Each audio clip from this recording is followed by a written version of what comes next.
तो प्यारे साथियों, मैं हूं एमडी खालिद। स्वागत है आप सबका मेरे इस यूट्यूब चैनल भाईजान क्लासेज में।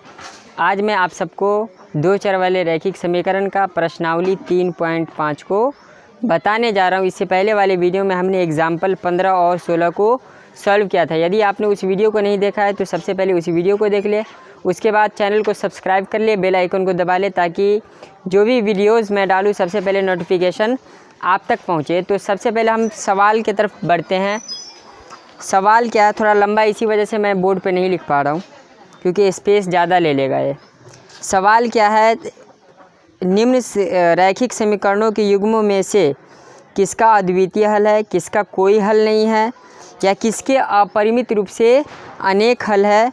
अद्वितीय हल की स्थिति में उसे वज्र गुणन विधि से ज्ञात कीजिए। सबसे पहले आपको ये बताना है कि किस समीकरण का अद्वितीय हल होगा, किस समीकरण का कोई हल नहीं होगा, किस समीकरण का अपरिमित रूप से अनेक हल होगा, और जिस समीकरण का अद्वितीय रूप से अद्वितीय हल होगा उसको हमें वज्र गुणन विधि से सॉल्व करना है। तो सबसे पहले हमको ये दिखाना है कि ये जो समीकरण नंबर 1 है हमारा, प्रश्नावली 3.5 का सवाल नंबर 1 का पहला सवाल है। ये पहला समीकरण है x - 3y - 3 बराबर 0, 3x - 9y - 2 बराबर 0। आपको ये पता होना चाहिए कि कंडीशन है इसका, यदि हमारा a1/a2 बराबर नॉट b1/b2 हो तो इसका हल अद्वितीय होगा। क्या होगा?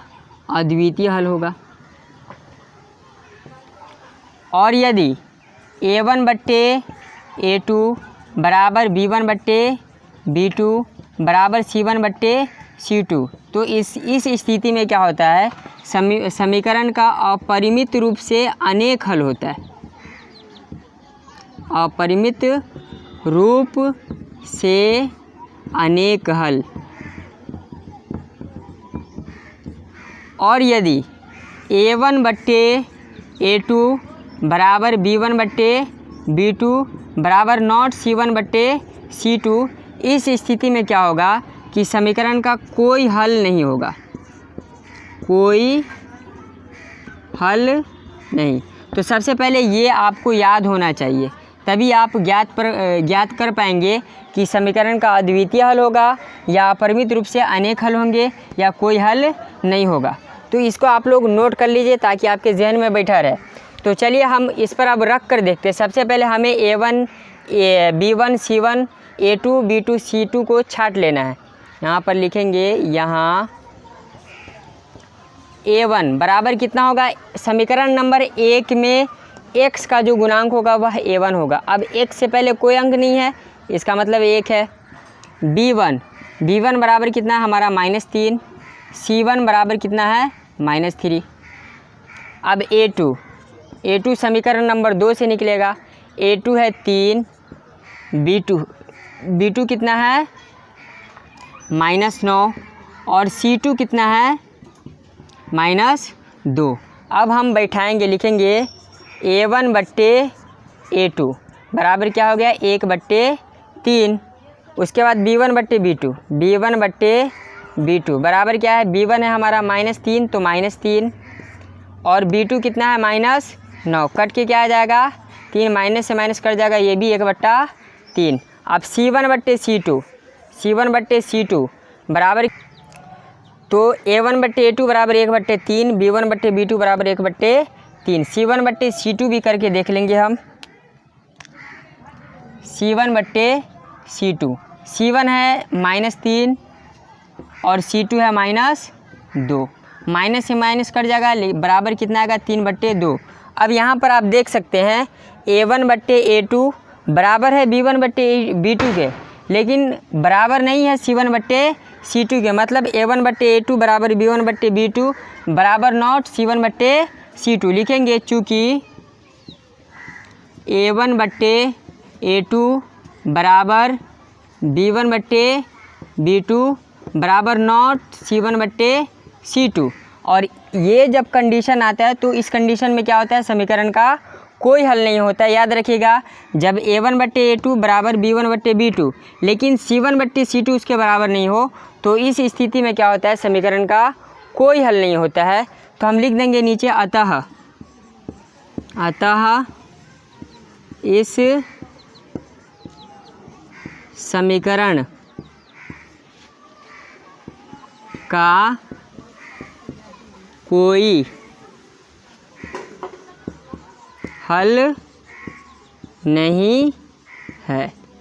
बस इसमें इतना ही लिखना है, क्योंकि अद्वितीय हल हुआ नहीं, और यदि अद्वितीय हल होता तो उसे हमें वज्र गुणन विधि से सॉल्व कर लेना था, लेकिन इसका कोई हल नहीं है, बस यहीं तक हमको लिख देना है।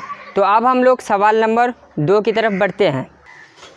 दूसरा समीकरण है हमारा सवाल number 2, 2x + y = 5, 3x + 2y = 8। सबसे पहले आपको करना है इसको मानक रूप में बदल लेना है। ये हो जाएगा 2x + y, और 5 का जब पक्ष बदलेंगे तो ये माइनस हो जाएगा, -5 = 0। इसको भी उसी रूप में बदल लेना है, 3x + 2y - 8 = 0। अब हमें क्या करना है, a1 b1 c1 a2 b2 c2 छाट लेना है। लिखेंगे यहाँ a1 बराबर कितना हो गया 2, b1 बराबर कितना हो गया 1, और c1 बराबर -5, a2 बराबर कितना हो गया 3, b2 बराबर कितना हो गया 2, और c2 बराबर -8। अब हम इसकी तुलना करेंगे, a1 बट्टे a2 बराबर क्या हो जाएगा 2/3, b1 बट्टे b2 बराबर क्या हो जाएगा 1/2। आपको यही से मालूम चल गया a1 बट्टे a2 जो है वह b1 बट्टे b2 के बराबर नहीं है। इसका मतलब इस समीकरण का अद्वितीय हल है। अब इस समीकरण को आपको वज्र गुणन विधि से सॉल्व भी करना है। पहले लिख देना है, क्योंकि इसका शर्त लिखना है, a1 बट्टे a2 बराबर नहीं है b1 बट्टे b2 के, इसीलिए इस समीकरण का अद्वितीय हल है, अद्वितीय हल होगा। ठीक है ना। अब क्या करना है, हमें इस सवाल को वज्र गुणन विधि से सॉल्व कर देना है। सबसे पहले आप लोग इसको नोट कर लीजिए, उसके बाद इसको मिटाकर हम इसे वज्र गुणन विधि से हल करते हैं। तो अब इस समीकरण को हम क्या करते हैं कि वज्र गुणन विधि से हल करते हैं। वज्र गुणन विधि का फॉर्मूला क्या है कि चूँकि x बट्टे b1 c2 minus b2 c1 बराबर y बट्टे c1 a2 minus c2 a1 बराबर 1 बट्टे a1 b2 minus a2 b1। अब कुछ नहीं करना है, बस यहाँ पर b1 c2 b2 c1 इस तरह से मान इसको रख देना है, हमको x और y का मान प्राप्त हो जाएगा। यहाँ पर होगा या x बट्टे b1, b1 क्या है हमारा 1, c2 क्या है -8 तो -8, फिर माइनस क्या है b2 हमारा है 2 इंटू c1 कितना है -5, ये मान रखा गया बराबर y बट्टे क्या है c1 a2, तो c1 हमारा -5 है और a2 3 है, तो ये हो जाएगा -5 × 3 माइनस c2 है -8 और a1 कितना है 2, तो ये हो जाएगा -8 × 2 बराबर 1 बट्टे a1 2 है और b2 कितना है 2 है, तो ये हो जाएगा 2 × 2 माइनस a2 b1 कितना है 3 और b1 है 1, तो क्या हो जाएगा 3 × 1 या x बट्टे 1 में -8 से गुना तो -8 माइनस प्लस 10 बराबर y बट्टे -15 माइनस प्लस 16 बराबर 1 बट्टे क्या हो जाएगा 2 दूनी 4 -3 या x बट्टे -8 और प्लस 10 कितना हो जाएगा 2 बराबर y बट्टे 1 बराबर 1 बट्टे 1। अब करना क्या है, x/2 को भी हम 1/1 के बराबर करें, y/1 को भी हम 1/1 के बराबर करें।